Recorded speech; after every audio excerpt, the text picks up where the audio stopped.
Hello and welcome everyone. Welcome to the first episode of Let's Talk Comics, the series where I talk about comics.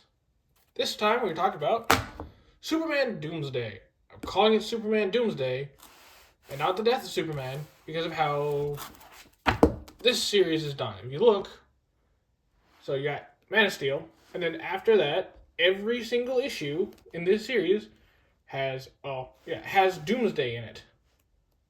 Actually, even the first one has Doomsday in it. Which, by the naming standards, well, except for this one doesn't have it. Which, by the naming standards of the next two series, and I'm pretty sure every series before this one, it would be called Superman Doomsday, or just the Doomsday event.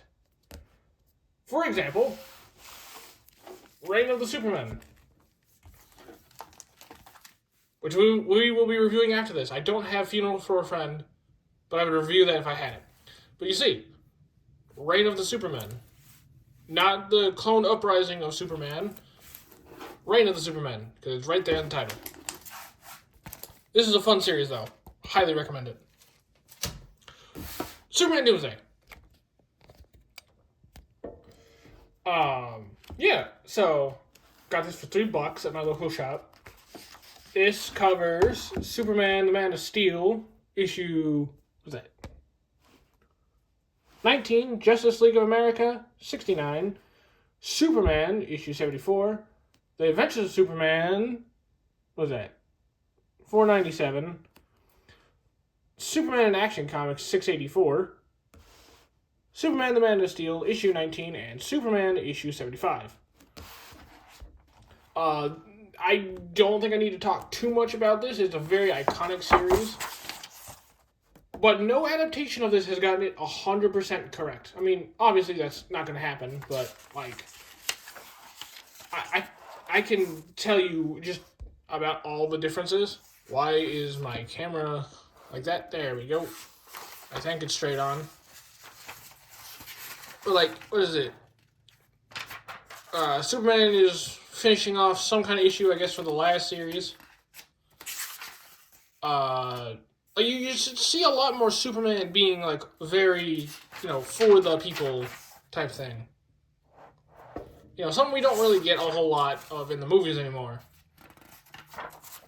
We get to see him in a talk show while the Justice League, which this is the Justice League team at the time of this story, go and deal with Doomsday at first. Which we do see that in the recent, Death of Superman adaptation, where a Justice League team goes and does it. But yeah, this team is composed of Fire Ice, Guy Gardner as Warrior, Blue Beetle, Booster Gold, Maxima, and Bloodwind. And you can see Guy Gardner just gets freaking wrecked here. This is the first attack in the issue. Bloodwind is summoning the power of ancient spirits. And he gets freaking wrecked by Doomsday. He just shakes it off like nothing. Poor Ted. Just gets ambushed from behind. Immediately comatose. Superman shows up after hearing that everyone's in danger during the TV production. Poor Ted.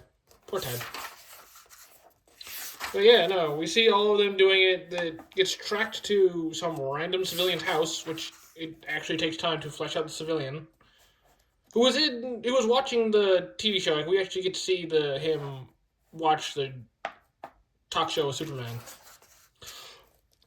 Superman joins the fray, and this is where it begins with a running joke where Doomsday just likes to kick Superman. He kicks Superman a lot. And a lot of criticism that I see of the Death of Superman movie is say, just have the whole league jump Doomsday. By the way that the movie shows Doomsday, he is significantly stronger than this Doomsday at this point.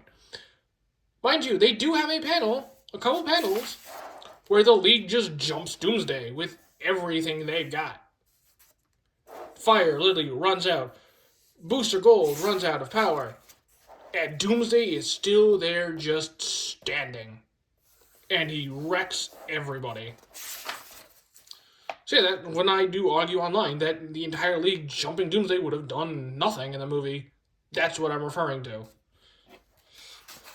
It gets to the point where Superman actually thinks to ignore a kid whose family could literally die in a fire just because he wants to get Doomsday, because Doomsday is the bigger threat. And why does my camera keep falling? There we go. Ultimately, diverts away from it after getting, one good hit. Just can't ignore it anymore. Goes and saves the kid. Throws Doomsday into the water. But then eventually Doomsday just shows up in another town, and Maxima goes to fight him.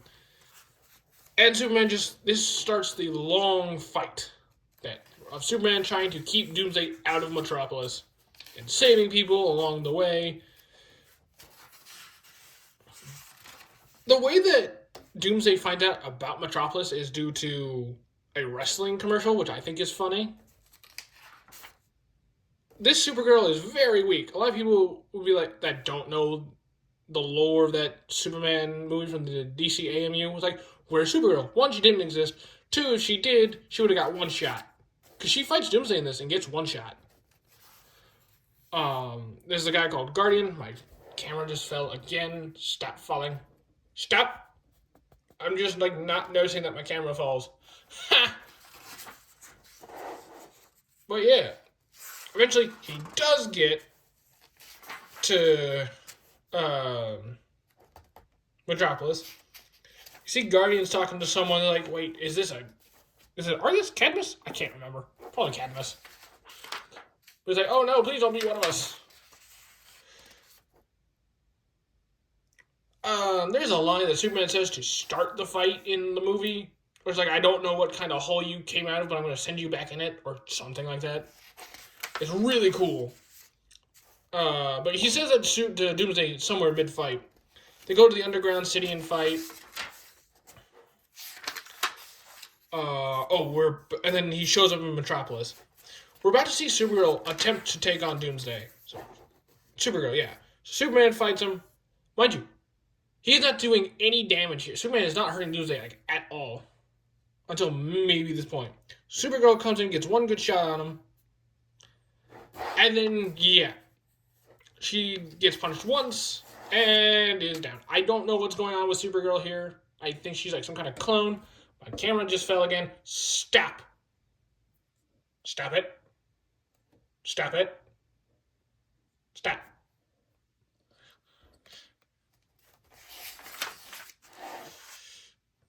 Yep.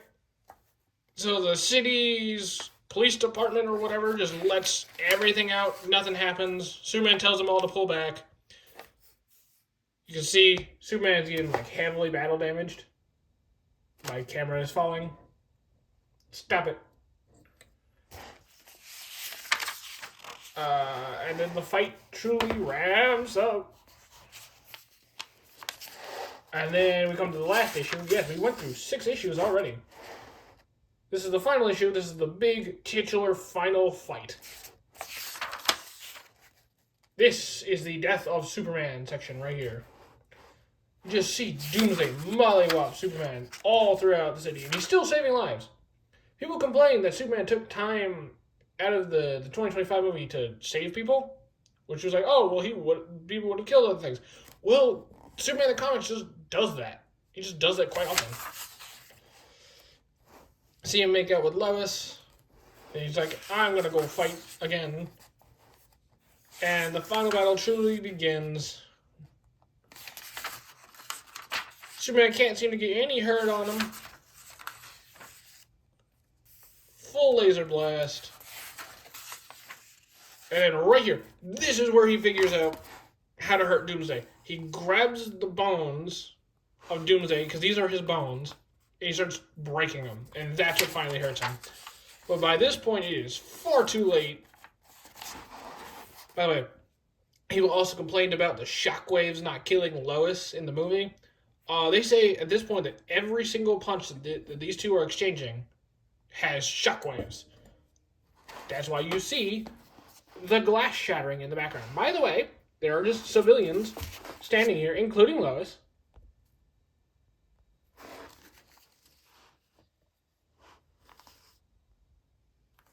So,